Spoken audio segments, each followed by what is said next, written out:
In class, we began discussing our chain rule. So I wanted to go through a few more examples of the chain rule to kind of show you some of the different scenarios that you might encounter beyond what we covered in class. So sometimes a chain rule might not actually look like a chain rule when we first look at a problem. So when we look at this example here, we see cosine raised to the fourth of x. And you might look at that and say, well, how is that a chain rule function? We have to remember that in trig functions, when they put that exponent on the trig function, that's the same thing as saying y equals the quantity of cosine x to the fourth power. And when I rewrite it like this, it kind of makes me see that chain rule a little bit better. I can see I have an inner function right here, the cosine, and I have that outer function there, the fact that it's raised to the fourth power. So if I think about my chain rule, when I want to find the derivative of a composition like this, I take the derivative of the outermost function. So I'm going to apply my power rule to this right here, and we would get 4 times that quantity of cosine x to the third. Remember, we take the derivative of the outside function, leaving the inside stuff the same, and then we multiply by the derivative of the inner function. So I would think about what's the derivative of cosine x, and I would multiply by negative sine x. And then the only way that we might clean up this expression here is obviously multiplying any coefficients together. So I can multiply the 4 with that negative 1 over here. And then the other thing that they might do is just put this back into that condensed format. So instead of having that quantity of cosine x raised to the third power in this format, they might rewrite it as that format where they put the exponent right on the trig function. And that would be my derivative for this right here. So why don't you go ahead and pause the video and see if you can work out number 8 on your own.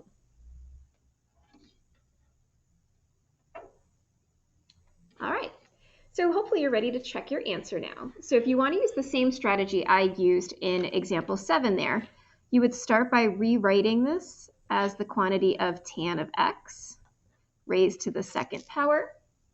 Then to find your derivative, you would apply the chain rule, taking the derivative of the outside function using our power rule. So I'm going to get 2 times that quantity of tan x raised just to the first power. And then again, I'm now going to multiply by the derivative of that innermost function. So the derivative of tangent is just secant squared x. And again, the only way I might clean this up is by not using those parentheses in between my terms there, because with trig functions, we don't have to show the parentheses to show that we have a product. And so my final answer will look like that right there. Y prime is equal to 2 tan x times secant squared x. So we basically now have looked at different ways that we can use the power rule with our trig functions, and we also looked at how we can use a composition where the inside of our trig function got changed. And then we also looked at how we can use radicals and fractions and rewrite them as powers as well and apply our chain rule. The last thing we're going to look at is where we start applying this in a more abstract sense. So where we look at either tables or graphs to find our values and try to solve some problems. So in this example here, we're given a table of values. And so we have 2 different input values for x. We have an input value of 3 and an input value for 5. And then we have the outputs for either the f of x evaluated at that value, f prime of x, g of x, or g prime of x evaluated at those values there. And our goal is going to be to find the derivatives where we're building a function by creating it as a composite. So when we're looking at a composite figure like this, or a composition of functions, when I want to find my derivative, I'm just going to apply that rule for the chain rule, where I start by taking the derivative of the outermost function, keeping the inside the same.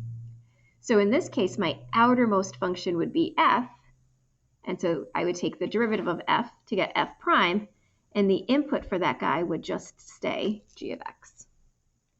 And then after we take the derivative of the outside, keeping the inside the same, we multiply by the derivative of the innermost function. So we would multiply by the derivative of g of x. Now order does matter.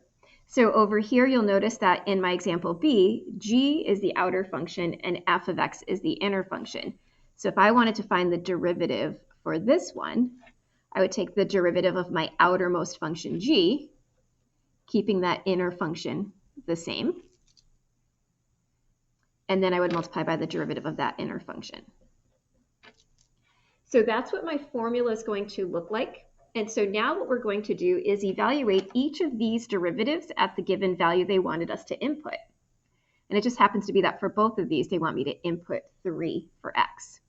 So if I want to find f prime of 3, I'm just going to run through this problem and replace all of the x's that I see in my derivative with 3. And then I'm just going to use the table to evaluate. When we evaluate f prime of g of 3, I have to work from the inside out when evaluating. So first I would have to go and find out what is g of 3. So if I go to where my input is 3, and I find what g of x would be at 3, I find out that value is 5. So this is really f prime of 5 times g prime of 3. And now I can use my table, and if my input value was 5, find my derivative for f. So when my input was 5, my derivative for f was -1. And then I want to find g prime of 3, so when my input was 3, what was my derivative for g? And we can see that that was 7. And if we multiply those together, we'll find out that our answer to that was -7. So we could do basically the same thing over here. The only thing that's changing on us is the order of our functions here. So again, they wanted us to find g prime of 3. I'm going to run through and replace all of those x's with 3. And when I evaluate, I always want to evaluate my innermost function first. So for this problem, I have to find f of 3. So when my input was 3, what was f of x? Well, that was 5. So here I want g prime of 5 times f prime of 3. G prime of 5, when my input was 5, my derivative of g was 4. And then f prime of 3, when my input was 3, my derivative was -2. And if I multiply those, I get -8. So we can apply our chain rule in this abstract sense, and we can use our table of values with the different inputs to go ahead and evaluate each piece that we need for our chain rule and then get our final product there at the end.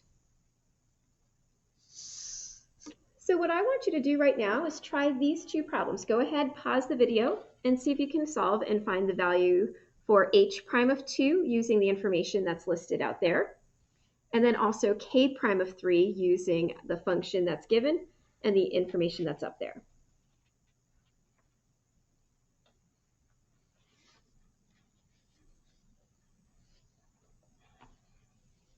All right, welcome back. So let's see how you guys did. So for this one, we wanted to find h prime of 2. So we're going to take the derivative of the outer function at 2, keeping the inside the same, and then take the derivative of the inner function at 2. Working from the inside out, f of 2 was 3.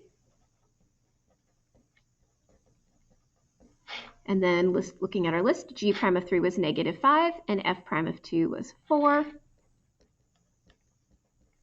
So we end up with -20.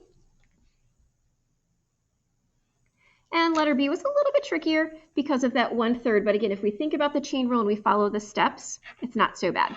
So we wanted to find k prime of 3. So we're going to start by taking the derivative of the outer function, keeping the inside the same, replacing x with 3. So we're going to get f prime of 1/3 g of 3. And then we multiply by the derivative of the inside. And again, when you have just a constant in front of a function, you just multiply the constant by the derivative of that function.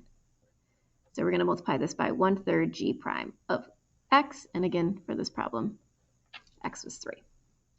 And again, I want to evaluate from the inside out. So here I want to find f prime of 1/3 times g of 3. And according to this, that was 6. 1/3 of 6 is just 2. So they really want f prime of 2, and according to our list, that's 4, times 1/3, and then g prime of 3 is -5. And if we multiply all of those pieces together, we get negative 20/3.